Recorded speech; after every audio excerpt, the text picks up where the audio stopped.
I'm Mark Golub, and this primary election season has been dominated not only by Donald Trump, but by Bernie Sanders, the 70-year-old senator from Vermont who happens to be Jewish. There was once a time in American politics when it would have been unthinkable for a Jew to be running for president. The closest the Jewish community came, up till now, was Senator Joseph Lieberman, who became Al Gore's vice presidential running mate in the historic election of 2000, when George W. Bush was declared the winner in Florida to become president of the United States. And some of you may still remember that back in 1972, former Connecticut Governor and Senator Abe Ribicoff was offered the VP spot by George McGovern, but Senator Ribicoff turned it down. It simply has not been part of the Jewish imagination for America to consider electing a Jew as president. That is, until now. And I'm not sure most American Jews appreciate the significance of Bernie Sanders' candidacy and the fact that the senator's Jewishness has not seemed to be a factor worth discussing at all in the current political cycle.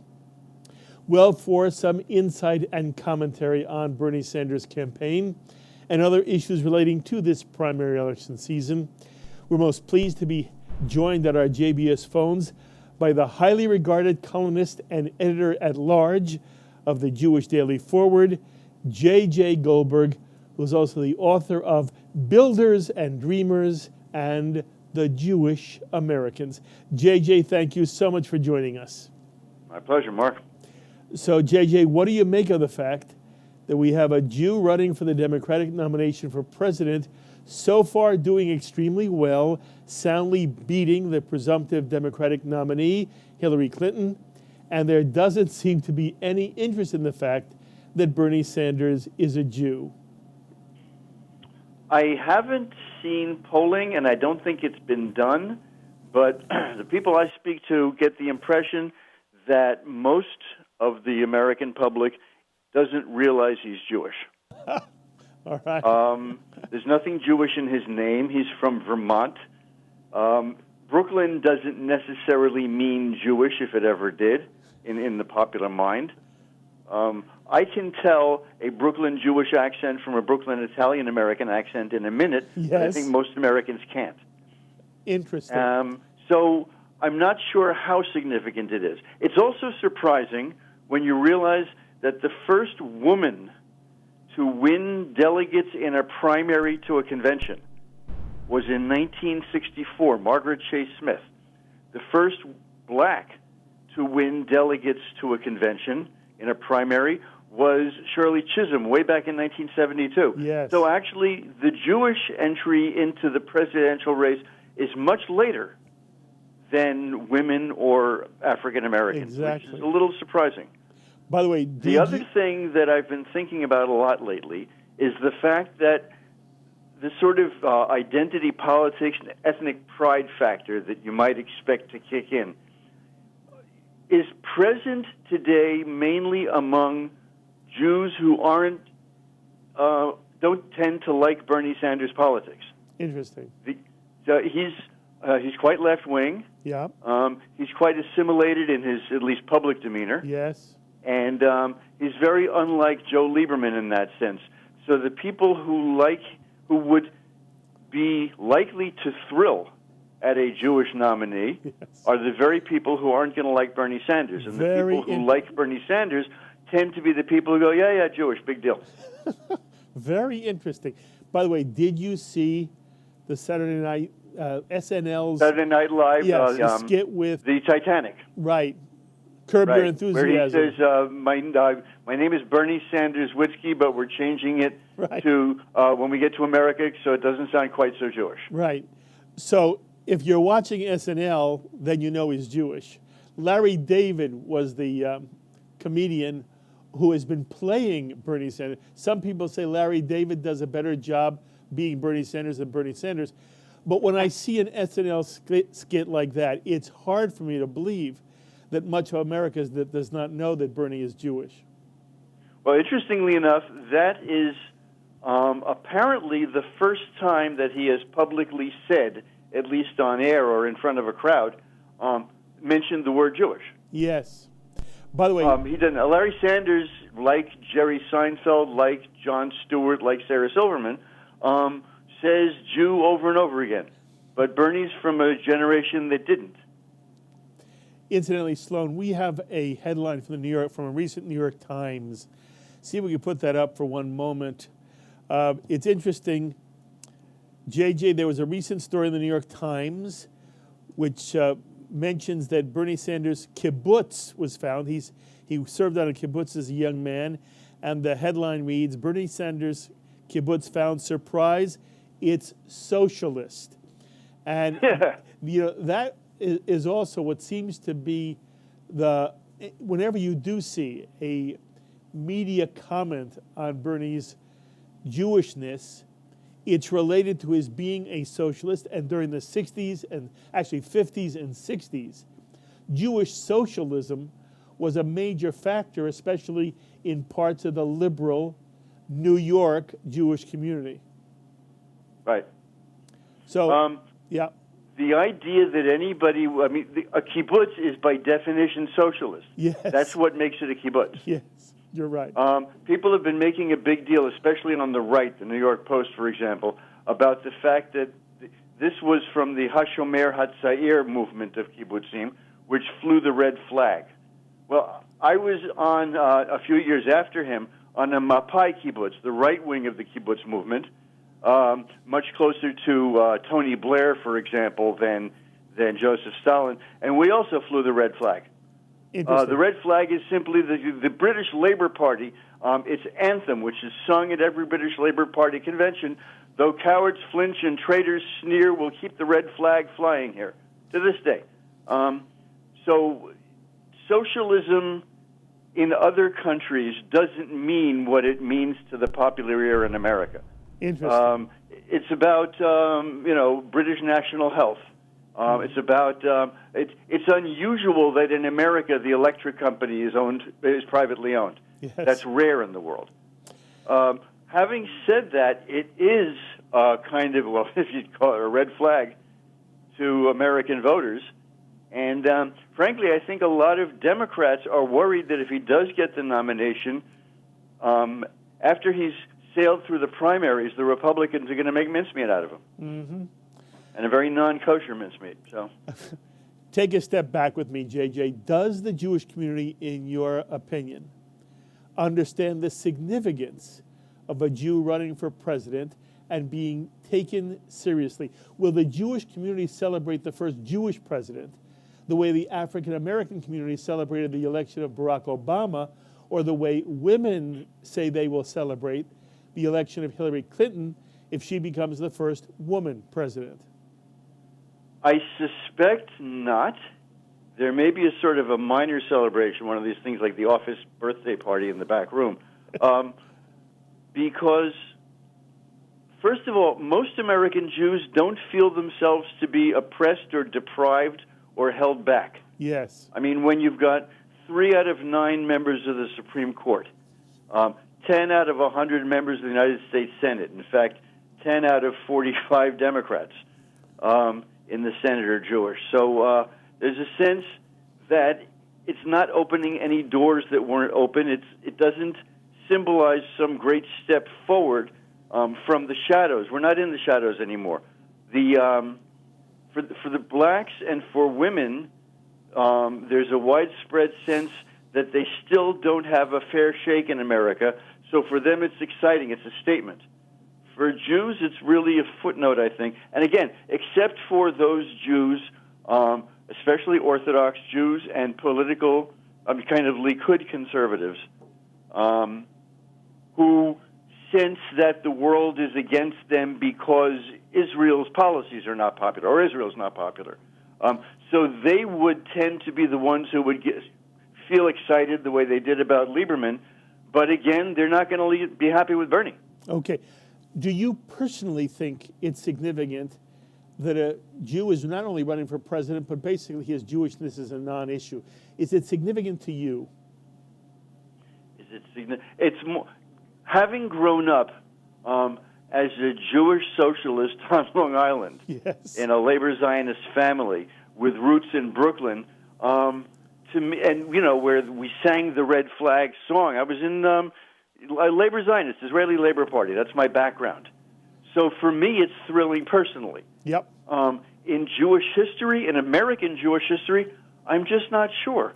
I think it's significant that Jews don't care. It's a statement about the degree of assimilation, how little Jewish identity matters to most Jews. It's almost like the intermarriage statistic. It's another worrying sign of how the meaning of Jewishness gets watered down. Very most Jews will tell you they're proud of being, 95% say they're proud of being Jewish. But 60 or 70% will marry a non-Jew if they fall in love with one, yes, and hope that their children are Jewish but not care that much. Mm-hmm. So for them, a Jew entering, Harry Golden, the editor of the Carolina Israelite way back, when Goldwater was nominated, his father was Jewish, but he was not raised Jewish. And Harry Golden's line was, "I always knew that the first Jew to be elected president would be an Episcopalian." Yes. I have to tell you, I think Calvin Trillin was the one who said, "The day is coming where where the President of the United States can wear a yarmulke anywhere as long as he's not Jewish." Mm-hmm. Look, JJ. So I don't know. I think I understand. I understand what you're saying. It's interesting. You're looking at it from the other side. Yes, Mm-hmm. I think it says something about American Jewry.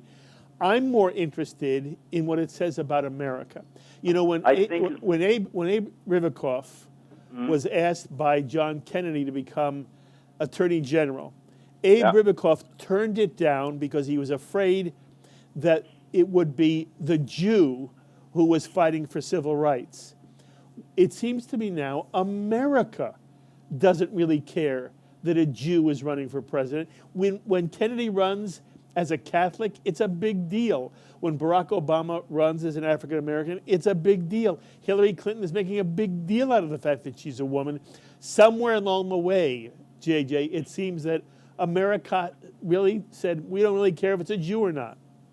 That's very, very clear. But again, America doesn't care that 1/3 of the Supreme Court is Jewish. That's right. Or for that matter, that the other 2/3 is Catholic and there's no Protestants on the court. No. That's a very good point. So you can tell right away if a person's black, in most cases. You can tell right away if a person's a woman. But Jerry Seinfeld, when his show was on the air every week, showed up as the most popular person in America for several years. And he was very obviously Jewish. yes. In fact, when he and Larry David first pitched their show as an idea to NBC, it was 4 Jews sitting around in an apartment schmoozing. Yes. And NBC asked them, this is 1985 or 86, to make 2 of the characters non-Jews so that the public would feel more comfortable with it. That's why George was renamed Costanza. Interesting. So in the last 30 years, everything has turned around. Nobody cares. Yes. Okay, look, is Bernie Sanders anti-capitalist, JJ? I don't think so. I think he's very clear. He's anti the influence of Wall Street.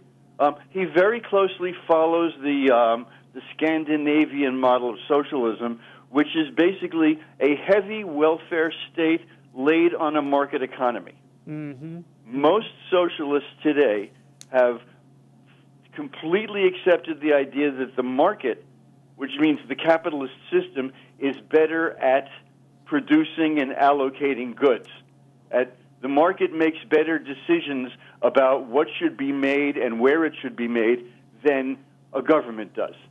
Having said that, the market by itself is not good at supplying goods equitably, at taking care of people. So you need more regulation. We basically have a social democratic government in this country, and the argument since Roosevelt, that decision, that question has been settled, and the only thing we're really arguing about is how much socialism we want. Yes. Social Security, the Environmental Protection Agency, all of these are socialist ideas that Roosevelt adopted under the influence of Jewish socialists in the 30s. Sidney Hillman, the head of the Amalgamated Clothing Workers, was an advisor to the New Deal. Ben Cohen was the head of it was Jews in the Roosevelt administration who were the architects of the New Deal, and they were bringing ideas, by the way, from my newspaper, from the Forward, which was an organ of the Socialist Party. Mm-hmm. So the word still raises alarms. I like that; it raises a red flag. But the ideas have long ago entered the mainstream. You're absolutely right. You say it very, very well. So, should I assume that you believe that Bernie Sanders, a Jewish, self-proclaimed socialist in his 70s, actually could have enough appeal throughout the country to build a constituency of Democrats and independents that he could win not only a Democratic primary, he could win a national election? Possibly, yes. The big question, which I don't have an answer to, is whether he could withstand the what leftists call red baiting, the attacks on him from the right for associating him with Stalin. I think that could have more of an impact than his people realize. They will ultimately So it's a risk. Yeah, they will ultimately try to say he's a communist, not a socialist. Right. Yeah. Right. They've already started. I mean, there was a very prominent op-ed piece in the New York Post yesterday or the day before saying exactly that. Yes. Using the two words interchangeably. And it may be that it's a deal breaker. I don't know. Mm-hmm. All right. Let's come to Jews for whom the state of Israel is a primary concern when they go to elect a president, because they want to protect Israel and the U.S.-Israeli relationship. On the Middle East and Israel, Bernie Sanders says he gets his information from J Street. For many in the Jewish community, J Street is seen as a far-left organization which has pushed President Obama to take stands that have created diplomatic daylight between the U.S. and Israel and has done serious damage to Israel in terms of public opinion and the Israeli-Palestinian conflict. So, for example, as you know, the Conference of Presidents, which represents more than 50 of American Jewry's leading organizations, rejected J Street's petition to join the conference. What does it mean, JJ, that Bernie Sanders relies on J Street for his information on Israel?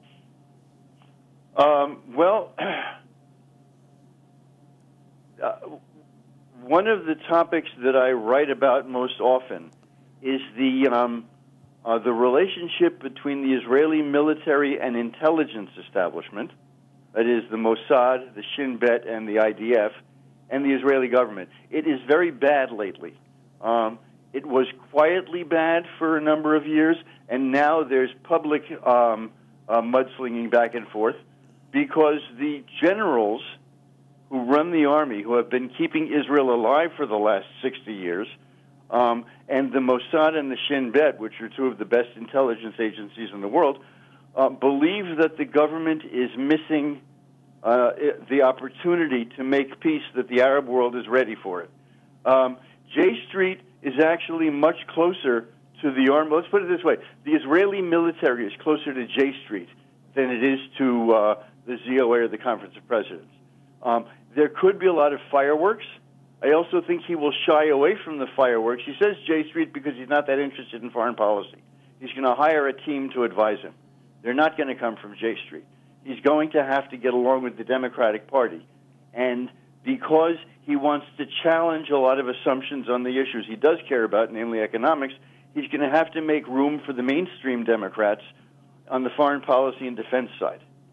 Not to mention the fact that, as we've seen under Obama, the deeper relationship between the Pentagon and the Israeli military is much stronger than the comings and goings in the White House and the State Department. Yes. That's become a permanent fact. Yes. So there might be the fact that he's not terribly interested in foreign policy is something to worry about.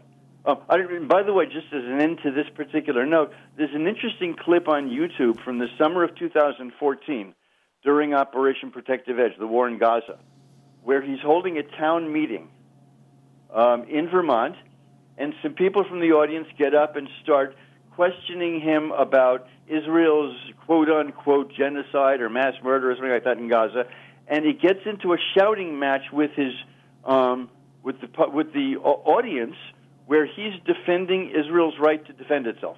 Interesting. And emotionally. Yes.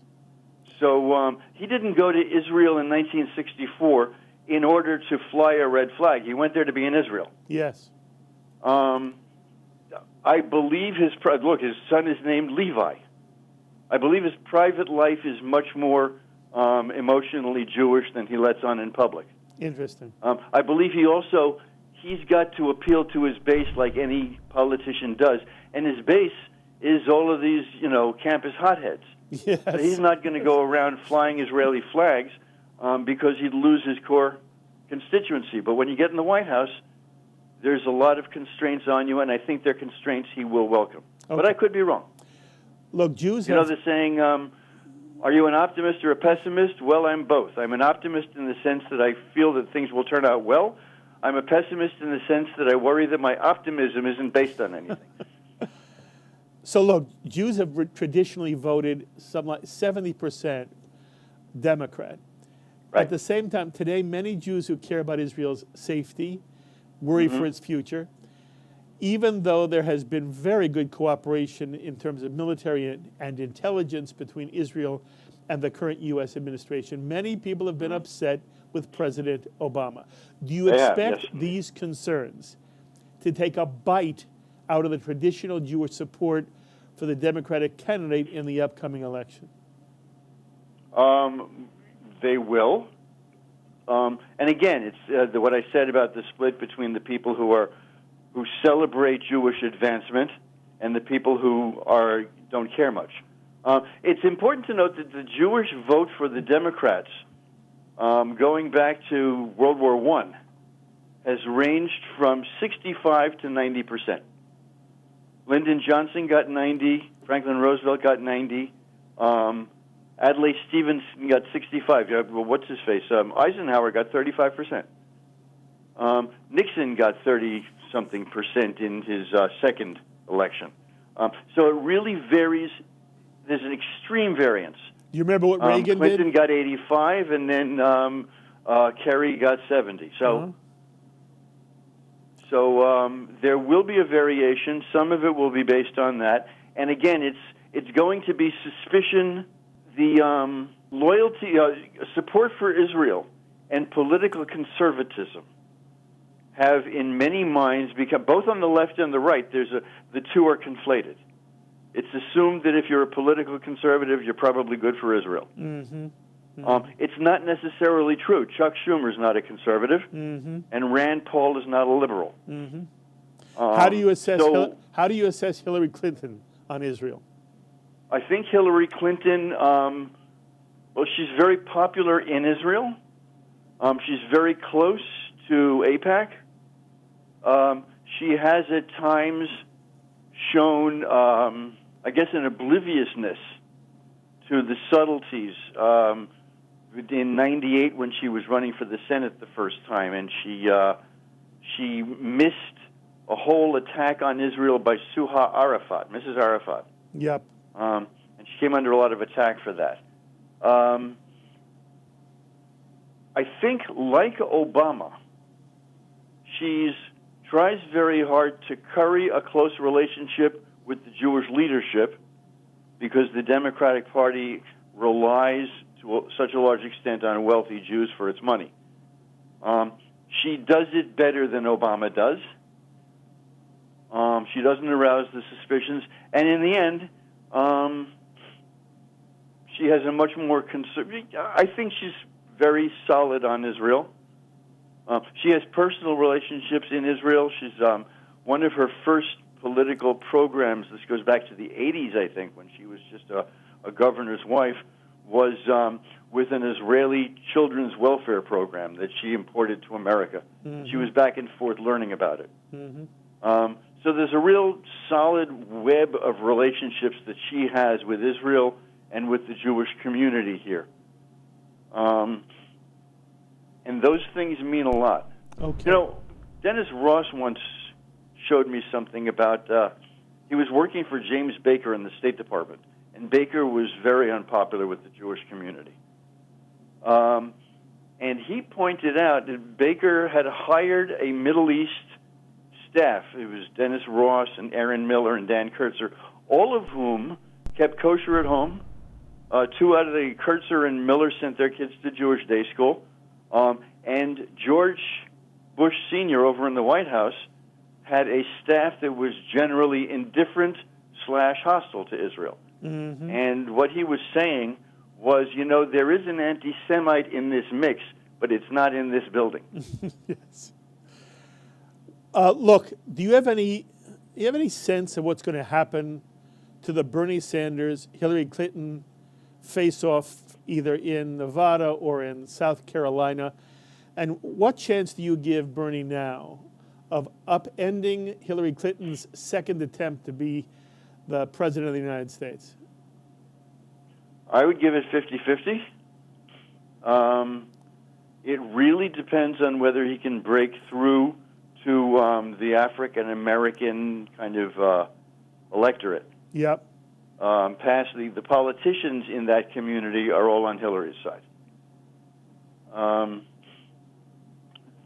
So that he got on support of Ben Jealous, who's a former head of the NAACP, who's out there stumping for him, and a few others, but it's really a big question mark whether he can break through to the African-American community, and the other thing that he is counting on bringing back the Reagan Democrats, the white lower middle class, to the Democratic side, the ones that went over to the Republicans after McGovern. Yep.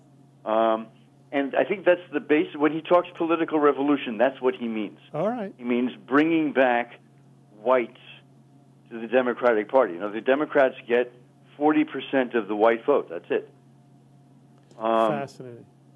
His big menu of social justice spending, with all the money he wants to spend, will never get through Congress, but he's assuming that if he can bring back enough white voters to the Democratic side by talking economy, and keeping away from all the identity politics and racism and sexism stuff that just doesn't interest white males, then he can get enough Democratic voters to get Congress back. Okay. JJ. So it's a huge gamble, that's all I'm saying. And one more last thought. I forget exactly where, but in the Talmud, it says that since the time of the destruction of the Second Temple, prophecy has been given over to children and fools. That's correct. So I'm not asking you to prophesy. I won't hold you to it, but it's interesting to hear how you assess what's going to happen. I love your analysis. I hope you'll let me call you again after we see what happens in South Carolina and some of the other states. And I continue to be so impressed by the work you do. Thank you so much for giving us some time, JJ. My pleasure. It's mutual. Be well. JJ Goldberg, columnist and editor-at-large of the Jewish Daily Forward. And he brings marvelous perspective, makes us all think. And it's wonderful to hear somebody address the issues as directly as JJ does. As always, I ask you to be in touch with me with any thoughts or comments you may have. We love to know what you're thinking about during election 2016. My thanks, as always, to our director, Sloan Copeland, production coordinator, Serge Goldberg, JBS's associate director, Dara Golub, and the producer of election 2016, Carol Lilienthal. Until the next time, I'm Mark Golub. Be well, my friends.